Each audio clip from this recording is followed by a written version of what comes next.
লোটে মাছ তো অনেক রকমভাবে রান্না করেছেন, এইভাবে একবার রান্না করে দেখুনই না, কথা দিচ্ছি মুখে লেগে থাকবে। মাছটা অনেকটা বড় ছিল, তাই জন্য মাঝখানটা একটু কেটে দিয়েছি আর একটুখানি নুন মাখিয়ে নিয়েছি। নুন মাখানোর পরে এখানে আমি একটা বড় লেবুর অর্ধেকটা কেটে নিয়েছি আর সেই অর্ধেকটাই পুরো চিপড়ে আমি এর মধ্যে দিয়ে দেবো। ভাবছেন যে লোটে মাছে তো এমনিতেই জল বেরোয়, লেবু দিলে তো আরও জল বেরোবে, কিন্তু কোনো চিন্তার কারণ নেই, এতে কোনো অসুবিধা হবে না।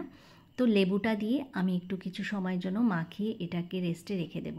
তারপরে এর মধ্যে কিছু মশলা দেবো, যেমন 1 চামচ পরিমাণ আদা বাটা, লঙ্কা বাটা আর সাদা জিরে বাটা 1 চামচ পরিমাণ দিয়ে দেবো। 2টো পেঁয়াজ কুচিয়ে রেখেছিলাম, সেই পেঁয়াজ কুচিটা এর মধ্যে দিয়ে দিচ্ছি।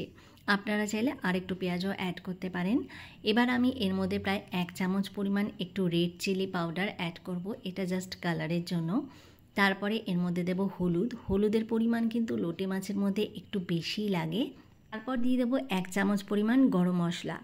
সবগুলোকে দিয়ে আমি একটুখানি মাখিয়ে নেব। এই প্রিপারেশনটা কিন্তু আমি এই মাখার মধ্যে যত মশলা আছে সব দিয়ে দেবো, আর কড়াইতে আলাদা কোনো মশলা অ্যাড করব না।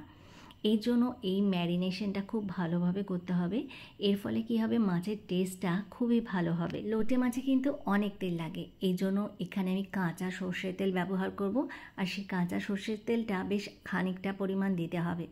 বেশ ভালো করে এটাকে মাখিয়ে নেব তেল দিয়ে, অল্প অল্প করে দেবো আর অল্প অল্প করে মাখাতে থাকবো, কারণ তেলটা যত বেশি হবে মাছের টেস্টটা কিন্তু তত বেশি ভালো হবে।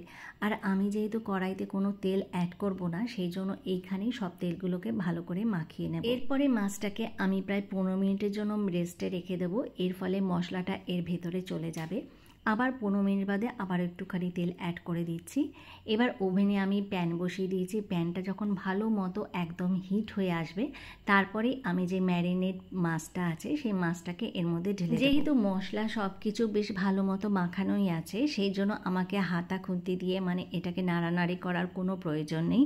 একেবারে একদম ঢেলে তারপরে আমি এটাকে একটুখানি সামান্য একটু ঢেকে রাখবো আর ফ্লেমটাকে একদম মিডিয়াম করে দেবো। 5 মিনিট বাদে ঢাকনাটা খুলে দেব। তারপরে দেখুন একটু একটু জল আছে, এই অবস্থায় কিন্তু আমি ফ্লেমটাকে একটু হাই করে দেবো।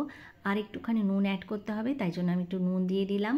আর এখানে আমি শুকনো খোলায় ভাজা জিরের গুঁড়ো, ভাজা ধনের গুঁড়ো সবগুলোকে অ্যাড করে দিচ্ছি। লোটে মাছ একটু ঝাল ঝাল না হলে একদমই ভালো লাগে না, এই জন্য বেশ খানিকটা লঙ্কা একদম মাঝখানে ফালি দিয়ে কেটে নিয়ে ওপর দিয়ে ছড়িয়ে দিয়েছি। আর আমি এখানে কিন্তু ধনেপাতা অ্যাড করিনি, তোমরা চাইলে ধনেপাতাটাও অ্যাড করে নিতে পারো। এই রকমভাবে লোটে মাছটা বানিয়ে গরম গরম ভাতে খেয়ে দেখবে, সত্যি বলছি খেতে কিন্তু খুবই ভালো লাগে। গ্রেভিটাও কিন্তু একদম মাখা মাখা হয়েছে, আর এরকম গ্রেভি কিন্তু অনেকেই পছন্দ করে। তার রেসিপিটা কীরকম হয়েছে অবশ্যই কমেন্ট করে জানাবে। আবারও নতুন নতুন রেসিপি নিয়ে তোমাদের সামনে হাজির হয়ে যাব। আজকের মতো এখানেই বিদায় জানাচ্ছি, সবাই ভালো থাকবে।